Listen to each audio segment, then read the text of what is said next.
वतन अजीज में ये जो नफरत का माहौल मुसलमानों के ताल्लुक से खड़ा कर दिया गया, मैं आपसे पूछना चाह रहा हूं भारत के वजीर आजम, आपने तो बयान दिया कि वायरस का कोई मजहब नहीं होता, सही कहा आपने, मगर भारत के हमारे मुल्क के वजीर आजम से, मेरे प्राइम मिनिस्टर से, मेरे वजीर आजम से पूछना चाह रहा हूं, क्या आपके ही कैबिनेट के एक वजीर ने नहीं कहा था कि तबलीगी जमात तालिबानी है?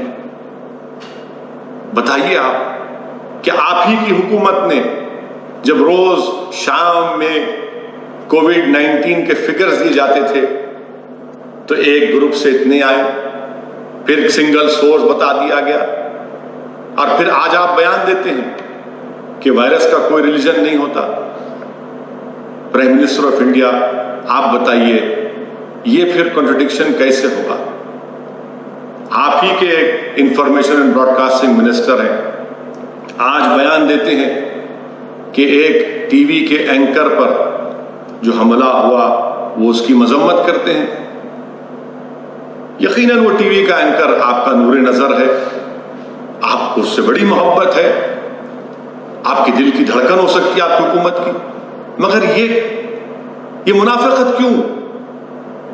क्या कश्मीर में वो एक लड़की जिसका नाम मसरत जहरा है, उस पर यूएपीए लगा दिया गया? आपके इंफॉर्मेशन ब्रॉडकास्टिंग मिनिस्टर उस पर खामोश क्यों है? क्या जुर्म है उस खातून का? कौन सी तस्वीर ली उसने? क्या तस्वीर से एंटी नेशनल फीलिंग प्रमोट होती है? और वो तस्वीर कौन सी तस्वीर हम भी देखना चाह रहे हैं? बताइए आप कि एक तरफ आपका नूरे नजर, बल्कि कहूंगा कि वो एंकर नहीं बल्कि आपकी नूर जहां है, वो नूरे जहां है, उन पर हमला हो, मैं भी उसकी मजम्मत करता हूं, किसी की मजम्मत नहीं चाहिए, बल्कि प्रेस काउंसिल ने जो कहा कि even bad journalism does not deserve to be physically attack, बिल्कुल I agree with that, but ये जर्नलिस्ट के ऊपर यूएपीए, फोटोग्राफर है बच्ची, वो कोई रिपोर्टिंग कर रहा है, उस पर यूएपीए। मैं वतन अजीज के तमाम लोगों को याद दिलाना चाहता हूं कि बहैसियत एमपी मैंने 2012 में मैंने, जब मनमोहन सिंह प्राइम मिनिस्टर थे, वजीर आजम थे, मैंने उस वक्त भी यूएपीए के अमेंडमेंट्स की मुखालिफत की थी, जब होम मिनिस्टर मोहतरम जनाब चिदम्बरम साहब थे।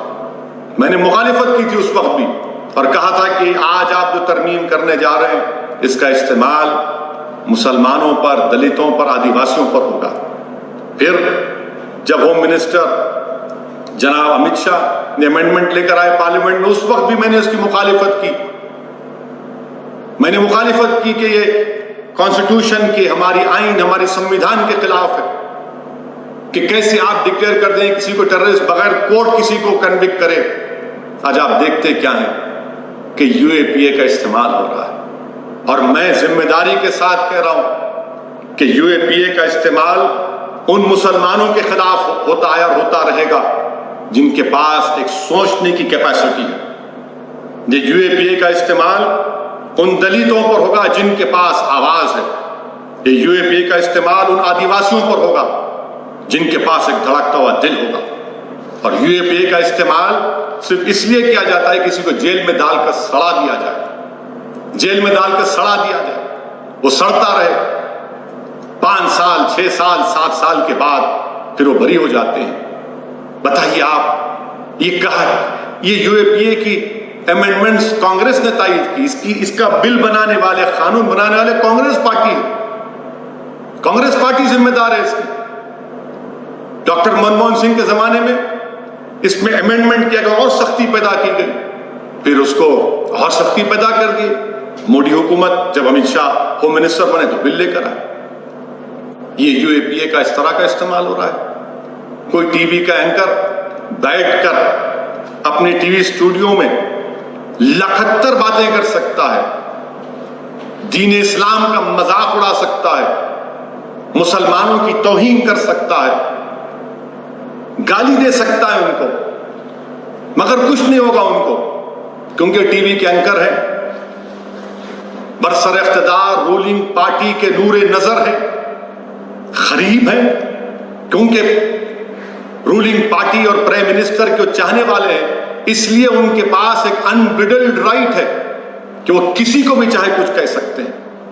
मैं उन टीवी एंकर से भी कहना चाह रहा हूं, याद रखो आज आप बहुत बोल रहे हैं, बोलिए आप हर बार मेरा नाम लेकर बोलते हैं, कुछ टॉपिक हो मेरा नाम ले लेते हैं आप, और नाम इसलिए लेते हैं ताकि एक आम हिंदू को मैसेज दिया जाए कि देखो ये मुसलमान थ्रेट है। याद रखिए, रुवांडा में जो हुआ कभी यहां पर ना हो जाए, रुवांडा में जो हुआ यहां पर ना हो जाए। पूरे हालात तो वही बता रहे हैं। उसके बाद क्या हुआ था, जेनोसाइड के बाद क्या कहा था रिपोर्ट्स में, पढ़िए, हम एंकर से कहना चाह रहे हैं, पढ़ो आप कभी जाकर कि रुवांडा का जो जेनोसाइड हुआ था किसकी वजह से हुआ था। हुकूमत का भी काम यह है कि आपके लोग अगर नहीं कर रहे तो आपके नूरे नजर, आपकी नूर जहां, ये तमाम लोग, ये जो आपके करीब के लोग हैं, जो ब्लू आइड बॉयज हैं आपके, ये क्या कह रहे हैं बताइए आप, कितनी नफरत पैदा कर रहे हैं कि आप सबको इसी बोलते जाएंगे। मेरे अजीज दोस्तों, ये हकीकत है। आप अंदाजा लगाइए कि महाराष्ट्र पलघर में लिंचिंग हुई, 3 साधुओं की मौत हुई, संतों की। मैं इसको कंडेम करता हूं, मजम्मत करता हूं, मगर हैरत की बात यह है कि हस्बे आदत, हस्बे रिवायत, रूलिंग पार्टी बीजेपी के एक स्पोक्स पर्सन है, जो वकील हैं, एक इंटरनेशनल चैनल पर जाकर उन्होंने कह दिया कि मुसलमानों ने पलघर में लिंचिंग की और 3 साधु संतों को मार दिया। वाह, क्या इल्म गैब आपके पास है कि आपने कह दिया कि मुसलमानों ने मारा। उस जगह पर बाद में क्या मालूम हुआ कि मुसलमानों ने नहीं मारा वहां पर। आप बताइए कि आखिर कितनी नफरत है। यकीनन हम पलघर में जो लिंचिंग उसकी मजम्मत करते हैं, मगर मैं हुकूमत को ये बताना चाह रहा हूं, जो बीजेपी की अंधी तायीद करते हैं, तखलीद करते हैं, मैं उनसे बड़ी ही आजिजाना बात कर रहा हूं कि अगर अखलाक के कातिलों की जो मौत हुई थी, अगर प्राइम मिनिस्टर मोदी के मिनिस्टर उसके जनाजे में नहीं जाते तो क्या पलघर होता? अगर अखलाक के कातिलों को सजा मिल जाती तो पलघर का वाक़या नहीं होता। अगर पीलू खां के कातिलों को सजा हो जाती तो पलघर नहीं होता।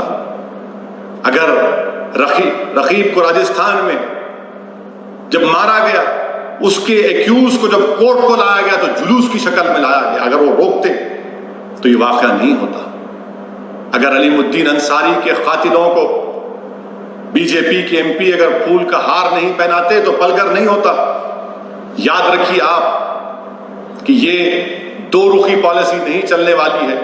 लिंचिंग किसी मुसलमान की हो, साधु संत की हो, क्रिश्चियन की हो, सिख की हो, किसी की हो, इंसान है, किसी की भी लिंचिंग नहीं हो सकती। एक मॉडर्न डेमोक्रेसी में, एक फंक्शनल डेमोक्रेसी में कैसा किसी की लिंचिंग हो सकती है? पलघर की लिंचिंग पर तमाम लोगों ने कह दिया मुसलमान किया, बाद में मालूम। आप अंदाजा लगाइए कि महाराष्ट्र के होम मिनिस्टर को उन 100 एक्यूज की लिस्ट को जारी करके कहना पड़ा कि कोई मुसलमान नहीं, इस दिन के लिए कि हम आपको जारी करना पड़ा कि मुसलमान ने नहीं किया। मेरे अजीज दोस्तों और बुजुर्गों, ये नफरत ठीक नहीं है जो मुसलमानों के ताल्लुक से पैदा की जा रही है, जो भारत के बाइज़्ज़त शहरी हैं और रहेंगे इंशाअल्लाह ताला। मुंबई का वाकया है कि एक ऑनलाइन कंपनी से वेजिटेबल मंगाया गया, वीडियो आया, एक शख्स अपनी वाइफ को, अपनी पत्नी को, मत लो ये मुसलमान है। क्या है बताइए आप? अस्पतालों में ऐड आता है, कैंसर के अस्पताल में, कि मुसलमानों को नहीं लिया जाएगा। याद रखिए, कभी ना कभी तो इंशाअल्लाह कोविड-19 की दवा निकल जाएगी, मगर ये जो नफरत मुसलमानों के ताल्लुक से पैदा की जा रही है, इसकी कोई दवा नहीं है। मुल्क को कमजोर हो, खुदा ना खास्ता मुल्क कमजोर ना हो जाए, ये नफरत, कितनी नफरत पैदा करेंगे आप। मैं वजीर आजम से और ये तमाम बड़े बड़े कुर्सियों पर बैठने वालों से कह रहा हूं, ये ठीक नहीं है। याद रखिए कि मुल्क में गोडसे और फॉरेन में गांधी नहीं चल सकता। मुल्क में भी गांधी अंबेडकर चलना चाहिए, फॉरेन में भी गांधी अंबेडकर चलना चाहिए। दुनिया को हम मौका दे रहे हैं, दुनिया को हम मौका दे रहे हैं हम पर तनकीद करने का। बहैसियत एक भारत के बाशिंदे की मुझे तकलीफ होती है जब कोई बैरूनी मुल्क के लोग मेरे वतन पर तनकीद करते हैं, शर्मिंदगी महसूस होती है हम तमाम को। इसीलिए हम चाहते हैं कि रूल ऑफ लॉ प्रिवेल हो।